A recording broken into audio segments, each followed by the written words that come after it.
Hello and welcome to the Controller Talk podcast presented by Danfoss North America. Our goal is to bring you information about using Danfoss controls in the supermarket and warehouse industry, specifically in the US and Canada. We're doing these twice a month for now. You can catch these podcasts wherever you get your podcast, and it's also available through the Danfoss Ref Tools app. For the video version, check us out on the Danfoss North American YouTube page. Search for Controller Talk to see our video collection. I'm Dave Yoder, along with Chris Brown. So Chris, college basketball, Houston's number one right now. Where did they come from? They've been good for a couple of years, I think. They've been hanging in there. They're above UConn right now. Yeah. I'm not really liking it. I watched more this weekend than I watched in a while, so I'm preparing for the next few weeks with conference tournaments and the big dance and all that. Okay, cool. I'll act like I know what I'm doing. It starts around the middle of March. Is that right? Yeah. Right in there? 2 weeks from now, you'll have, or maybe even by next weekend, conference tournaments will start. And then Selection Sunday. a week after that. Yeah. Yep. Got to use the right terms. Yep. All right. Hey, this is going to seem like a whole series of Stump Chris questions, but the best one will come at the end, of course. But the first question I have is, which came first? Which was named first? Oranges or carrots? I have no idea. That's another Dimitri Martin joke, but I think probably oranges, because otherwise they would have used oranges for carrots. They're both orange, aren't they? Thanks for letting me finish my drink before you... Yeah, try not to spit on the equipment. All right. I just like to keep you guessing right out of the gate. So this time we're going to do things a little bit different here. And so we're going to talk about a couple different things. And you brought up some things that are commonly asked that either people just haven't run across or maybe they're confused with. So I'm going to throw some questions at you. This time you have a little bit of a heads up on and a head start on these. We want to give people good answers, so we did our homework. Right? Yeah, that's right. Yeah, good answers are appreciated. We're going to talk about gas cooler fans and the high pressure valve control, and some of the commonly asked questions that you've been seeing. Yeah. So we've hit the suction section of the pack controller in the past pretty well with alarms and some other things, and high pressure valve, gas cooler fans. We'll get into the receiver valve and some other things down the road here, but I think those are all new to a lot of people, just with it being CO2. And then you get into some of the particular settings in those sections, and people can maybe throw their hands up on why they aren't seeing things they think they should, or seeing things and have no idea what they mean. Yep. Hopefully this will help people out some. Right. So we're going to look at gas coolers first. And the first question is that kind of comes into us is what's the difference between the setting called minimum TM and dimensioning TM? Yep. So this would be, like you said, on the gas cooler side, where we have our control based on temperature differential. So we're looking at outside temperature, and we add some value to it, 5 degrees, 10 degrees, whatever the gas cooler kind of demands. But your minimum TM would be your starting point. It's, I want a 10 degree TD or 5 degree TD, whatever that number is. And that's where I'm going to start to try to maintain that temperature on the outlet of the gas cooler above ambient. And so the system says, okay, 50 degrees outside, I'll add 10 degrees to that, and 60 degrees is my set point. Everything's good. Where the dimensioning TM comes into play is we then also look at what our compressor capacity is. So the idea being, as the compressors run more, there's more load, and we may not be able to achieve that lower limit or that lower temperature differential that we have programmed in for the minimum TM. So we may say dimensioning TM is another 5 degrees, to where you add the 10 degree minimum plus the 5 degree dimensioning TM, and you come up with a final value of 15 degrees, so that when we're at full compressor capacity or 100% capacity, all the compressors run at full speed. Now, instead of trying to get to a 10 degree TD that we know we can't achieve, we'll shoot for a 15 degree TD. And it'll scale that linearly between the minimum and dimensioning, so that, for example, if we're at 50% capacity, we'd be at, say, 12.5 degrees with those example numbers of 10 and 5 for the dimensioning. I think that's important too. And I actually made this mistake early on. I thought the dimensioning was a separate set point all in itself, but it's actually added to the minimum. Okay. So you have to add them both together. Yep. So if and for us here regionally, a lot of people say, I just want 10 degrees no matter what, or 5 degrees or 15 degrees. They just want a fixed number all the time, regardless of compressor capacity. You'll just put that in as the minimum TM and just have your dimensioning TM as 0. And that way, you're always shooting for the same temperature differential no matter what your compressors are doing. So you can't turn dimensioning off, but you can just set it to 0 so it's not in play. Render it useless, basically. Okay. Yep. Okay.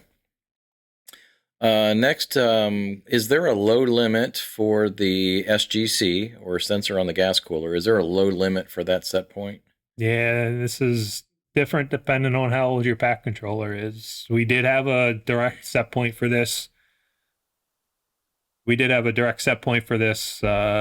early versions of the pack controllers, where if the same thing, we're still looking at the gas coolers. If it was 10 degrees outside or 20 degrees outside, really cold up north, you didn't just want to add your 10-degree differential to it and say my set point's 20 degrees or 30 degrees on the gas cooler outlet. You'd be able to say don't go below 50 degrees, 60 degrees, whatever number we wanted to use. In recent versions of the pack controller, we've done away with that.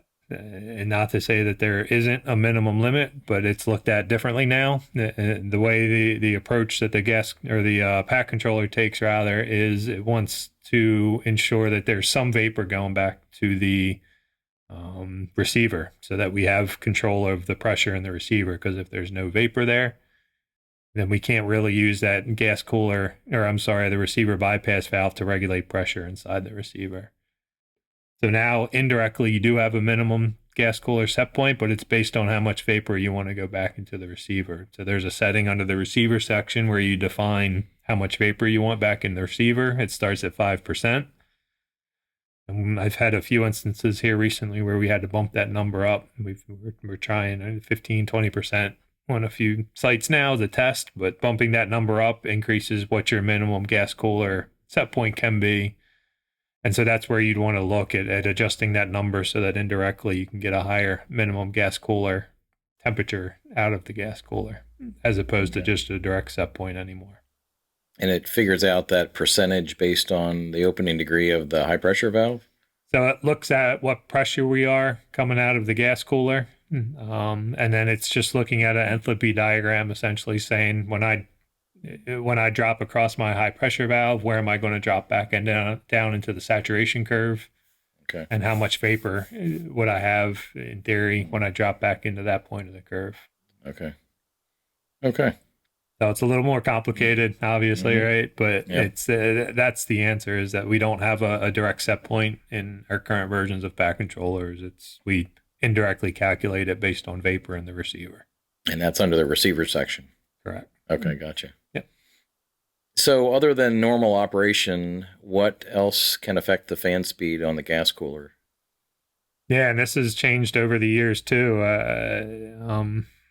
Really, the only thing early on was heat reclaim, where if we wanted to maximize, get all the heat reclaim we could out of the system, we could say your gas cooler temperature versus set point, we're going to disregard that and just say we're going to start to throttle these fans down so we can make that pipe as hot as it can be and get as much heat out of it as we can for the reclaim.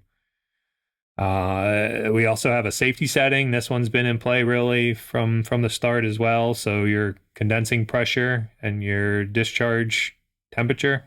If you look at the suction section of the pack controller setup, those are two safety values that you define.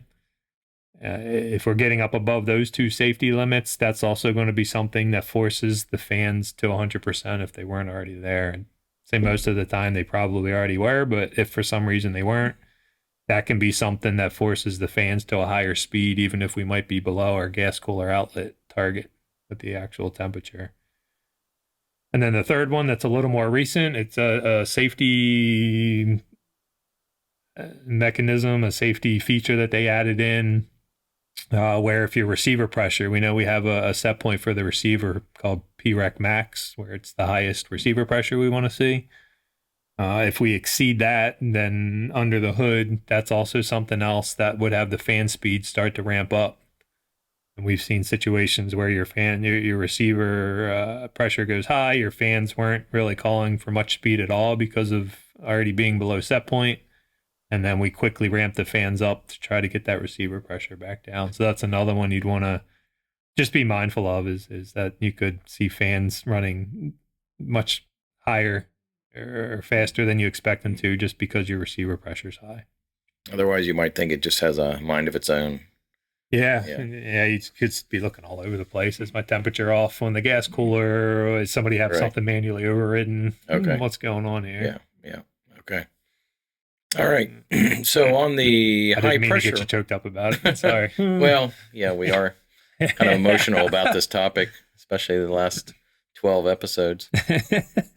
So on the high pressure valve, how does the pack controller decide which pressure set point to use for that valve? It's really just, we've always said the gas cooler outlet temperature dictates the gas cooler pressure set point at the inlet of the valve. It's what set point are we shooting for on the gas cooler outlet temperature. So if this is where the system gets complicated because everything ties into something else. But if we have our gas cooler temperature differential set at 10 degrees and we're 50 degrees outside, we add that 10 to get to 60. That 60 degree set point is what's going to tell us what our gas cooler inlet pressure should be regulated to. So it's really the set point on the gas cooler temperature sensor versus the sensor itself. I think there's some safety conditions where if the gas cooler temperature gets really out of range away from the set point, then it'll override the normal set point and go to a secondary set point. But for most intents and purposes, it's what's my gas cooler outlet temperature set point, and that's going to decide what pressure we're looking for. So you adjust the pressure on the inlet to get what you want on the outlet. Yep, and it's a little bit of why you don't necessarily want to control both of these things off of pressure too. The gas cooler outlet temperature, which is your fans, and then the gas cooler pressure feeding into the valve. Because if they were both pressure regulated on separate set points, they'd be fighting each other a little bit. Okay. So we correlate a temperature into a pressure and do it that way. Okay. So what should that PGC min and max be set to? So that's the pressure on the gas cooler transducer. Yeah, we've got to be careful here too, because this can lead to some big problems. On the minimum side, I'd say it's in general, you just don't want to go too low. You'll run into oil issues. What we've experienced or seen happen in the past, if you get too low, it can affect what's happening in your receiver. And then beyond that, it's starting to look at things a little more intelligently here lately, but it's what's the compressor envelope for the compressor? How high or low can the discharge side pressures get for that compressor? And we don't want to set it outside of that and have the compressor operating somewhere it shouldn't be for damage reasons. But those are the two things on the minimum side that we look at right now. OEM will typically tell us, hey, we want to use this number, but that's usually what factors into it is compressor envelope and just making sure overall it's not too close to the receiver set point. And then on the high side, the obvious ones, the relief valves, we don't want to set that pressure so high that we're running at a gas cooler or a high pressure that will blow relief valves. But we also don't want to set it too low. If we set it too low, then we might limit how much heat reclaim we can get out of the system. It will affect the efficiency because sometimes we may want to go to a higher pressure there in summer conditions to get the best efficiency out of the system. So limiting P gas cooler pressure maximum could affect that. And then if we set it too low, it could lead to erratic control in the summer. You're just not, again, controlling to the higher pressures that the system's designed for and the pack controller is designed to control to for efficiency reasons. And that'll spill over into what's happening in the receiver and lead to pressure fluctuations in the receiver from there. So you don't want to limit that setting too much. It's really some dead band, 100 pounds, 200 pounds, whatever the OEM recommends below where your relief valves are going to sit. Okay. So if someone wants to say, okay, I want to stay within my compressor envelope, is that just a matter of looking up the compressor manufacturer's recommendations for things like max pressure and max temperature? Yep. Yeah, it's those are things, whether it's a Bach compressor or somebody else's, but we have anybody's going to have a compressor envelope documented on the normal literature. And so, yeah, you'll see how high can my pressures go on the high pressure or discharge side of the compressor, how low can they go, and then on the suction side as well, how far up and down, how low and how high can the suction pressures go. And we got to make sure we're operating within there, or else you could have any number of issues that are going to kill the compressor.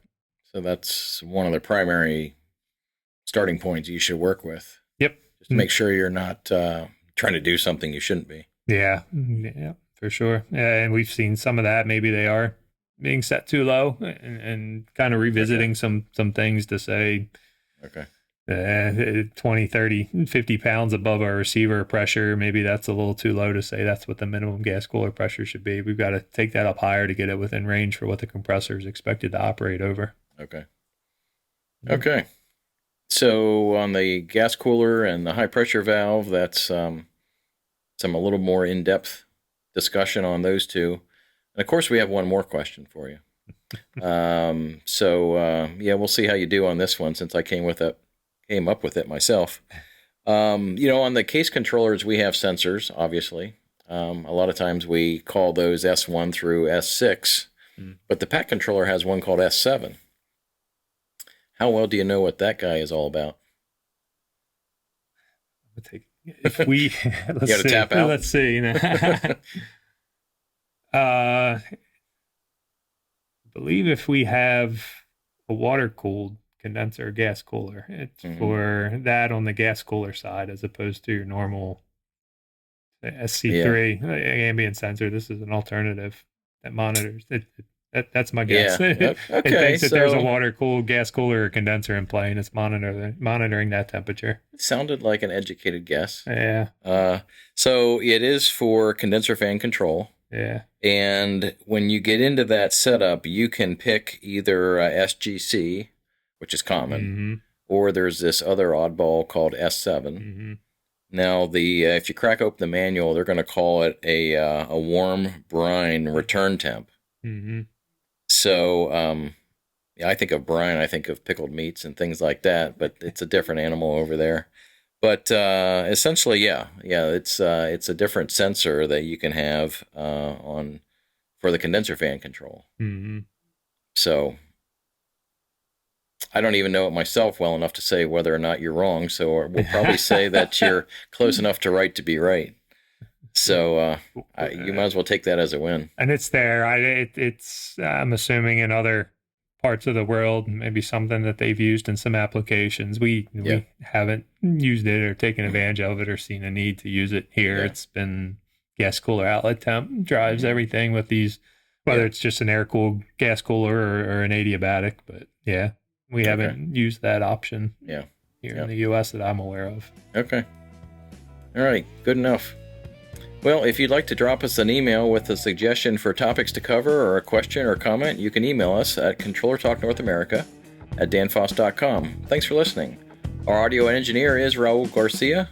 Maria is here with the new guy, Josh, and they're behind the scenes making this one happen again. Until next time, for Chris Brown, I'm Dave Yoder. Stay cool.